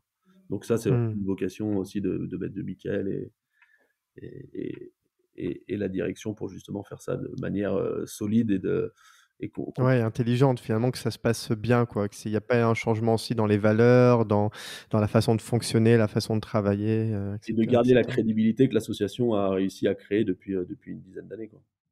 Et ouais. Ok, c'est clair. Je pense qu'on a fait pas mal un bon petit tour. J'avais envie de vous poser une question à tous les deux. Est-ce que vous avez une anecdote à raconter, quelque chose qui vous a touché particulièrement depuis que vous êtes présent dans l'association? Joker. Non, des anecdotes, si, on en a forcément vécu. Il y en a beaucoup en faisant des activités tout régulièrement, des séjours plusieurs fois par an. Ça peut être des participants qui te pleurent dans les bras parce qu'en fait, ils te disent voilà, tu m'as sauvé la vie. Enfin, c'est ce qu'ils disent, hein, je reprends leur terme, même si pour moi, je pense pas avoir vraiment contribué à ça. Mais si, j'ai contribué à ça, mais voilà, c'est des termes très forts, mais qui sont souvent utilisés parce que voilà, quand quelqu'un qui descend d'un ULM, qui a survolé toutes les Alpes en ULM, et qui redescend en pleurs et qui dit je pensais jamais ressortir de mon lit d'hôpital, voilà, c'est des moments très forts. Ou après, sur des sensibilisations, des questions d'enfants d'école qui te demandent si ton enfant il va naître avec un fauteuil roulant. Voilà, c'est des anecdotes qui sont assez drôles et assez merveilleuses à vivre. Et c'est aussi pour ça qu'on y retourne, parce que en fait, chaque séjour, on prend une claque. Même après 15 séjours que j'ai encadrés, en fait, tu prends une claque et t'en redemandes, quoi. Puis les proches aussi. Les proches, les conjoints, les conjointes ou les parents qui c'est vrai, en retour de séjour ou après un accompagnement peuvent nous dire mais qu'est-ce que vous lui avez fait, enfin c'est trop bien, mais merci. Et c'est quand même très empreint d'émotion, quoi. C'est vrai qu'on arrive dans un moment de leur vie qui est plein de douleur, de souffrance, de renaissance. J'utilise ce mot parce que certains le nomment vraiment, ce mot de renaissance. Et on intègre toute une partie aussi très systémique. Donc, moi, je dirais ça. Il y a un autre moment aussi qui m'avait beaucoup marqué. On avait fait une exposition au sol à la manière d'un photographe qui s'appelle JR. Et on avait pris plein de portraits de personnes de toute la communauté, donc des personnes en fauteuil, des personnes sans fauteuil. Et du coup, sur les photos, on voyait que les visages, donc on ne savait pas si les personnes étaient handicapées ou pas. Et on avait placardé sur une grande place de Lyon, on avait eu les autorisations, donc toutes ces grandes images. Et les personnes venaient et pouvaient tester le fauteuil, etc. On avait fait une danse chorée en fauteuil pour certains et valide à côté. Et c'est vrai que voilà, les patients étaient très attirés, les enfants, etc. Et c'était un moment plein de vie, plein de joie. Et ça a créé un petit moment de micro-société qu'on aimerait voir tous les jours comme ça.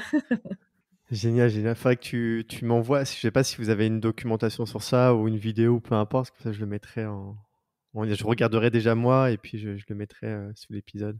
Mais pour revenir par exemple sur les séjours, comme on disait, moi, c'est l'émotion des paroles en fin de séjour ou des textos que tu reçois le soir quand tu rentres de séjour en te disant voilà, j'ai vécu ça et j'ai réussi à mettre des mots dessus, et à le dire. C'est vraiment ce qui est fort là-dedans, parce qu'en fait on part en mixité, en invalide, on part qu'avec des personnes qu'on ne connaît pas en début de séjour, les référents connaissent les participants, mais les participants entre eux ne se connaissent pas.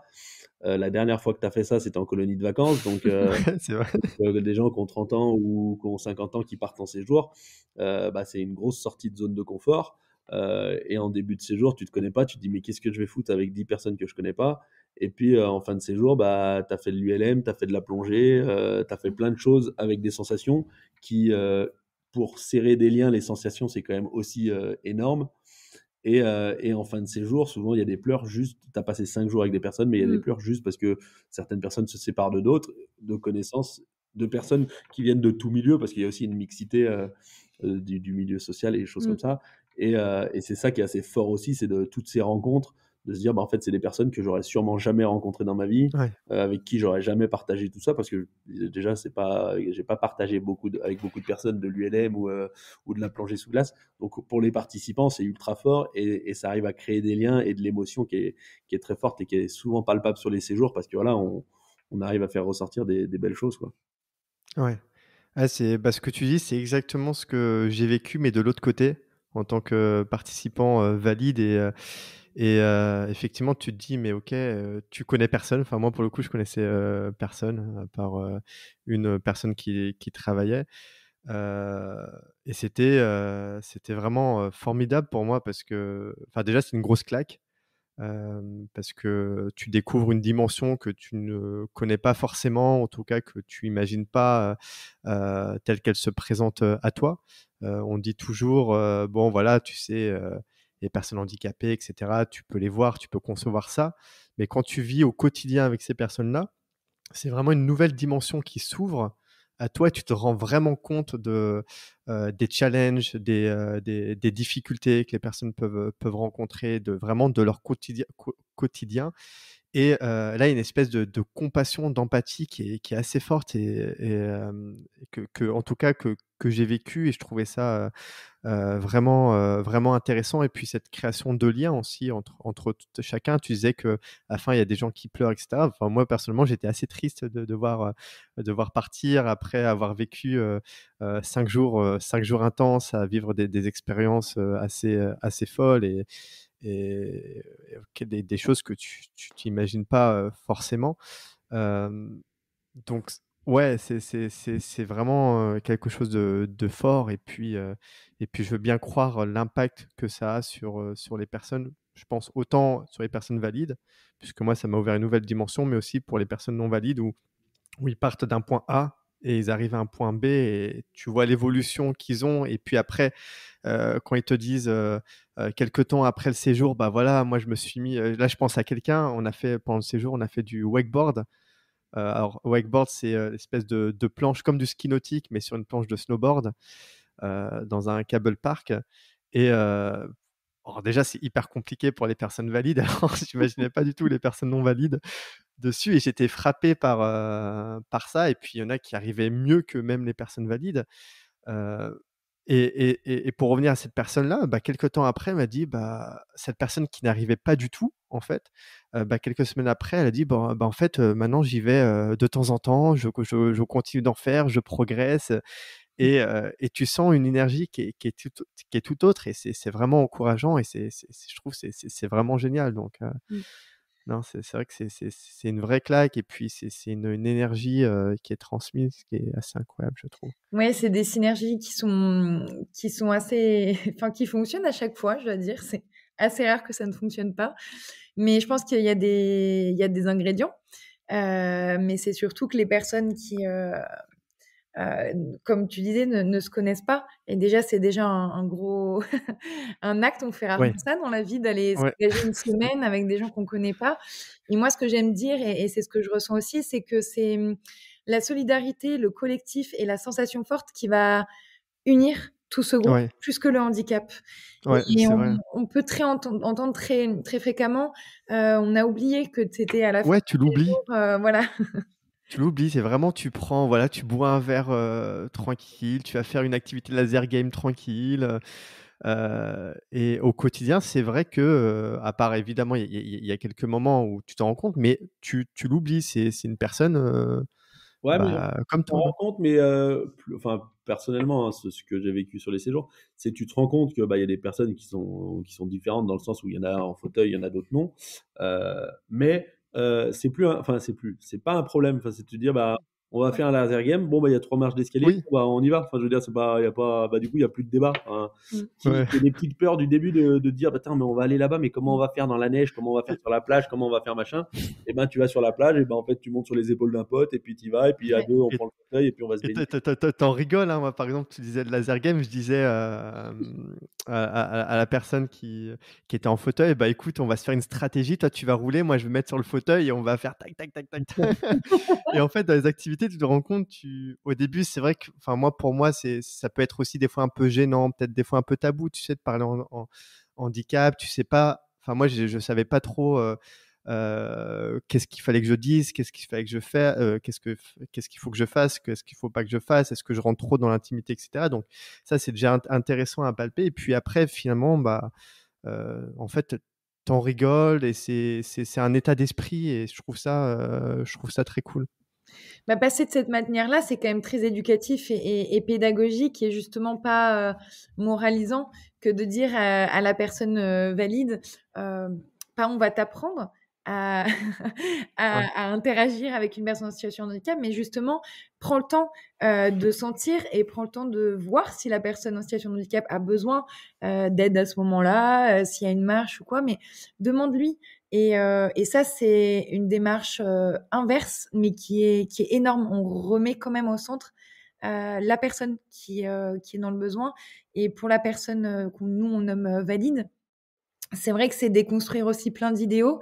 Et ça peut être aussi rassurant que de parler avec une personne en fauteuil et de se dire, ben, Ouais. toi, comment est-ce que dans cette situation, tu aimerais que j'intervienne ou pas et voilà. Mais en fait, après, Exactement, c'est initier le dialogue. on Oui. se rend compte dans beaucoup de situations qu'en fait, ce qui est primordial, c'est la communication et de dire, bah, en fait, il n'y a pas de bonne ou de mauvaise manière Ouais. de parler ou de pas parler à une personne en situation de handicap. Bah, c'est en fait bah, de le faire comme on voudrait qu'on soit fait avec nous. Donc, bah, c'est de communiquer.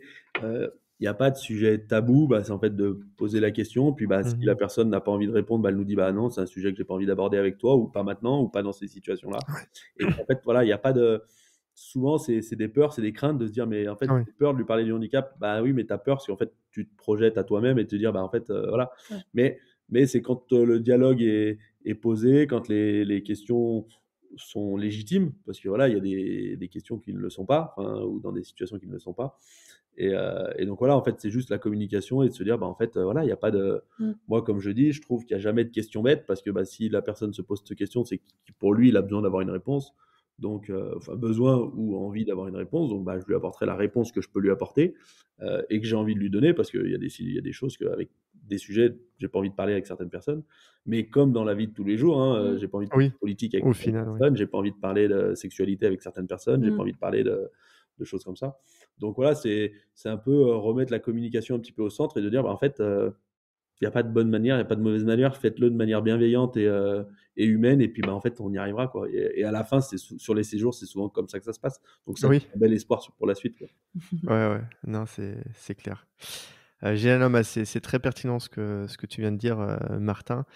Hem, D'ailleurs, enfin, une petite question comme ça, tu arrives s'il y avait pas CLA, tu penses que ta vie aurait été, enfin, qu'est-ce qui serait passé si tu avais pas eu CLA? Est-ce que tu te poses déjà t'es déjà arrivé de poser ces questions ou pas Alors, pas spécialement? CLAS, je me suis jamais réellement posé la question, plutôt pas l'accident. Enfin, Oui, si j'avais pas eu l'accident, comment ma vie elle aurait évolué? Bah, à l'heure actuelle, après 10 ans, je peux te dire, je sais pas si j'aurais été plus heureux avant que maintenant. Parce que OK. j'ai un métier qui me convient, j'ai une vie personnelle qui me convient, j'ai une maison, j'ai une femme, enfin voilà, là-dessus, je suis épanoui. Est-ce que si j'avais gardé mon boulot d'avant, est-ce que j'aurais été épanoui? Est-ce que j'aurais été pas le gros con qui se gare sur une place handicapée? Enfin, Ouais, non, ouais, mais ouais, voilà, non, bien sûr. je sais pas comment j'aurais évolué, donc ça, c'est pareil, voilà, je saurais pas dire. Sans que là, je pense que j'aurais quand même réussi à faire quelque chose dans le sens où j'ai un entourage qui est formidable et on fait encore, même hors classe, je fais beaucoup de choses avec eux, je fais encore pas mal de polissons avec eux. Donc voilà. Mais que là, amène une structure, amène quelque chose. Et moi, c'est aussi le côté de dire, j'ai eu la chance dans mon parcours de reconstruction de ne pas avoir besoin beaucoup d'aide. Et ben, si je peux le mettre au profit de quelqu'un d'autre qui en a besoin d'un peu plus, bah vas-y, en fait, je vais mettre mon énergie un peu là-dedans pour justement donner ce petit coup de pouce. Bah, moi, j'ai eu la chance de ne pas en avoir besoin. Bon, bah vas-y, en fait, on n'est pas tous dans ce cas-là parce qu'il y a le professionnel, il y a la finance, il y a beaucoup de choses qui rentrent en compte. Et il suffit qu'il y ait un petit grain de sable dans une des rouages et pour que ça foute, que ça soit un petit peu le bazar, quoi.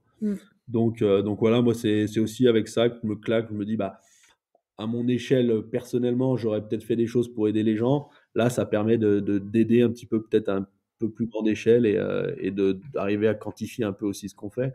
Donc, c'est aussi valorisant. Enfin, c'est aussi intéressant de le faire. Ok, super. Merci Martin pour cette réponse. Moi, je pense qu'on a fait un bon petit tour. Je ne sais pas ce que vous en pensez. Est-ce qu'il y a des choses qu'on n'a pas abordées, que vous auriez aimé dire ou aborder concernant l'association, concernant vous Non, moi je trouve que c'est assez complet. Après, ce que j'aime bien dans cette discussion, c'est que j'espère que ce qui aussi peut être passé, c'est qu'on est une association pleine de vie, structurée avec voilà plein d'outils, etc. Mais oui, il y a énormément de joie, d'émotion, de carburant, si je puis dire. Et c'est vrai qu'on est aussi une équipe je mets aussi les pairs accompagnateurs, les RH, les référents handicap dedans, tous très très solidaires et c'est chouette. C'est un bel espace. Moi, tu t'attendais à tout ça quand tu es arrivé? Je m'attendais à du dynamisme, à de la créativité, à de la création, à de la vie, mais peut-être pas autant.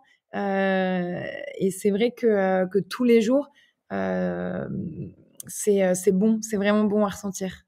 Il y a quelque chose aussi d'une croyance vers un monde humain en tout cas et social qui donne énormément foi dans cet espace, quoi. Ouais. Moi, je rajouterais la part, on va dire, pour les valides, parce que les handis, on essaye d'aller les chercher en centre de rééducation ou enfin voilà, par d'autres moyens. Mais pour les handis, pour les valides, faut être curieux et puis pousser la porte, venez voir ce qui se passe et puis au pire vous venez boire un coup et puis tout le monde peut venir. Voilà, tout le monde peut venir. Il n'y a pas de limite d'âge, il n'y a pas de. Enfin, si, il faut être majeur. C'est tout ce qu'on demande. Non, mais le but, c'est pousser la porte dans chaque région, n'importe où, et puis vous verrez ce qui s'y passe. Et puis, normalement, on en repart un petit peu changé, et puis on en repart avec des belles images et des belles choses. C'est vrai, je confirme totalement. Comment on contacte, on retrouve CLA comme les autres? Site internet, réseaux sociaux? Alors, on a un Instagram, on a un Facebook et puis on a un site internet. Et sur le site internet, on peut cliquer par région. Et sur chaque région, en fait, vous avez le contact de la personne concernée à qui vous pouvez envoyer un mail. Ok, d'accord. Je mettrai tout ça dans la description aussi, par l'épisode. Trop cool. Avant de conclure cet épisode, j'aimerais terminer par des petites questions un peu annexes. Alors ça va être un exercice intéressant, parce que là d'habitude je le fais toujours avec une personne. Là on est deux, on est trois mais vous êtes deux. Bref, on s'est compris. L'idée c'est de répondre le plus spontanément possible à la question. Politiquement correct ou Et non, là on joue, là on va sortir la bière, on va sortir. Non, je rigole. Ok, alors comme on est deux, je pose la question et à chacun votre tour vous donnez une réponse la plus spontanée possible. Ok. Voilà. Ok. C'est parti? Ouais. Très fugo. Comment vous vous décririez en un mot? Curieuse. En un mot, tu as été plus rapide. Toi, Il a dit spontané. Ouais, spontané, mais je dirais polyvalent. Polyvalent. Qu'est-ce qui vous fait sourire au quotidien? La nature. Ça dépend si on parle de sourire. Ouais, je dirais aussi la beauté de la nature, mais des fois sourire, un peu jaune aussi, Oui. la bêtise humaine. Oui. Ouais, ouais. Si vous étiez dans les nuages avec un gros panneau d'affichage et que vous avez la possibilité d'écrire un message pour le diffuser au monde, ce serait lequel et pourquoi? Ou juste ce serait lequel? Merci pour, un merci un peu à la vie en disant, bah, on vit malgré qu'il soit arrivé des choses, pas forcément cool, on a réussi à en faire des trucs, plutôt cool et plutôt des belles choses donc bah, merci d'avoir, merci à tous ceux qui ont contribué en bien ou même en mal, hein, parce que ça fait Mmh. évoluer dans la vie donc voilà, merci. C'est beau. Qu'est-ce que je peux dire? Sortez les mouchoirs. Moi, je dirais, soyez conscients, soyez calmes, un truc un peu lié à l'apaisement et au voire stop, on se calme. OK, merci. Si vous aviez la possibilité de remonter dans le temps et parler à vous-même, enfant ou ado, qu'est-ce que vous lui diriez? Mmh, Joker! non, c'est pas Joker, c'est pas une bonne réponse. Pas Non, évidente, hein, comme question, je le conçois. non, moi personnellement, je me dirais continue sur la lancée avec les valeurs que tes parents t'ont données, puis normalement tu arriveras à faire quelque chose de correct et à ton image. Ouais, Magnifique. moi, je dirais sois confiante. OK. Si vous aviez un super pouvoir, ce serait lequel?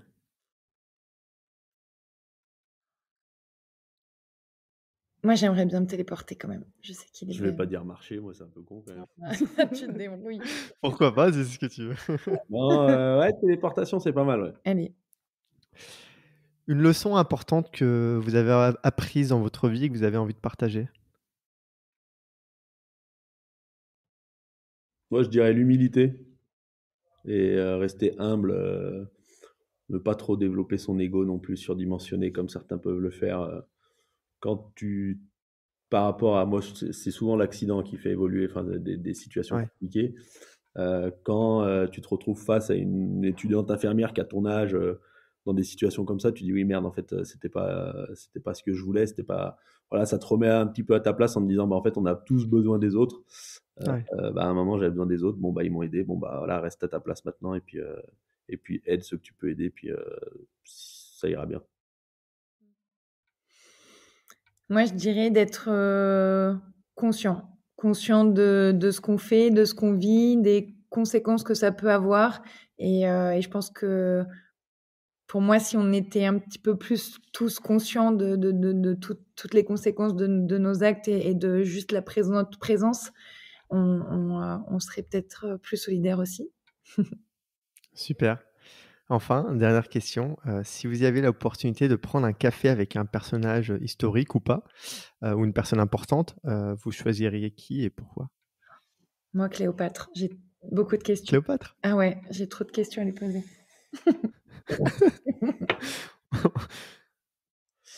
Hem, je sais pas s'il faut partir sur, si tu fais ressortir tes passions de mec, de sport automobile, de voilà, un grand Pourquoi pas, hein? champion pour voir comment il gère aussi justement cette humilité, ce rapport aux autres ou voilà, des grands sportifs comme Lewis Hamilton ou des choses comme ça.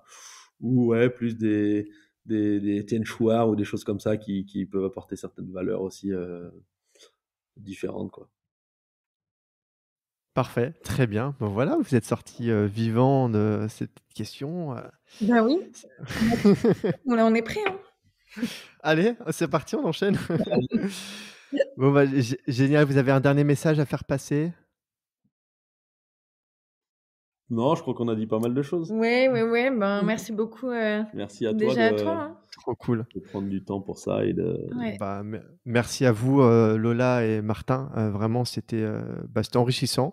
C'était une discussion très intéressante, très chouette. J'espère que voilà, on a pu, aborder un peu comme les autres, sous différents angles, en tout cas donner des bonnes informations et puis, pouvoir, voilà, de donner, des nouvelles pistes, aux auditeurs, auditrices qui nous écoutent. N'hésitez pas à partager cet épisode, en parler autour de vous. Comme ça aide à faire découvrir l'association à un plus grand nombre, et puis ça aide aussi à, aussi à quelque part à aider à faire grandir aussi cette association qui a le mérite d'être connue et d'être encore plus connue. Cet épisode un peu spécial touche à sa fin. Voilà, j'espère vraiment que vous l'aviez apprécié. Je vous encourage maintenant à aller visiter l'association, le site de l'association Comme les autres. Vous pouvez les contacter évidemment. Je mettrai encore une fois tous les liens en description. Je vous encourage aussi à aller visiter le site du Podcaston. Je mettrai aussi le lien dans la description pour déjà découvrir d'autres associations à travers d'autres excellents podcasts. Il y en a, il y a plus de, je crois à ce jour, il y a plus de 300 personnes qui présentent plus de 300 associations. C'est aussi l'occasion, si vous en avez la possibilité, si vous avez apprécié aussi cet épisode et ce que fait Comme les autres, de faire une promesse de don pour l'association. Tout cela se passe soit sur le site de Comme les autres, soit aussi également sur le site de Podcaston, et ceci très facilement. Je le précise, les dons sont déductibles d'impôts. Je sais qu'il y en a qui apprécient ça. Donc voilà.